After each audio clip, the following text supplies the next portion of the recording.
మాస్టర్లని మన్నించమని అడగాలి మనందరం. ఎందుకంటే మనందరి ప్రతి ఒక్కడి బ్రతుకులో మాస్టర్ ఉన్నారు.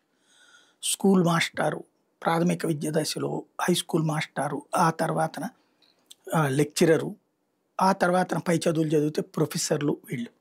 కానీ వాళ్ళకే సరైన తిండి లేకపోతే, వాళ్ళకే సరైన జీతం ఇయ్యకపోతే, మనందరం ఎన్నుకున్న ప్రభుత్వాలు అది పట్టించుకోకపోతే, మనకి పట్టనట్టు ఉన్నందుకు మనం వాళ్ళని క్షమాపణ కోరాలి. ఇప్పుడు తాజాగా చూస్తే జీతాలిప్పించండి మహాప్రభు అని మంత్రి లోకేష్ కుమార్ పెట్టుకున్నందుకు వాళ్ళకి చంద్రబాబు ప్రభుత్వం ఏకంగా 3 నెలల వేతనాలను ఆపేసింది. 1500 మందికి పైగా పార్ట్ టైం టీచర్లు వేతనాలు లేక అనేక ఇబ్బందులు పడుతున్నారు. అంబేద్కర్ సాంఘిక సంక్షేమ గురుకులాల్లో పనిచేస్తున్న వీళ్ళకి చంద్రబాబు ప్రభుత్వం వచ్చాక సక్రమంగా వేతనాలు రావడం లేదు. విద్యాశాఖ మంత్రి లోకేష్ దృష్టికి తీసుకెళ్తే న్యాయం జరుగుతుందని భావించిన పార్ట్ టైం టీచర్లు జీతం ఇప్పించాలని ఆయన కోరుతూ ఎక్స్లో పోస్ట్ చేశారు. అంతే, ప్రభుత్వం వాళ్ళపై పగబట్టినట్టుగా 3 నెలలకు పైగా వేతనాలు నిలిపేసింది. ఏడాది ఆగస్టు నుండి జీతాలు ఇవ్వలేదు.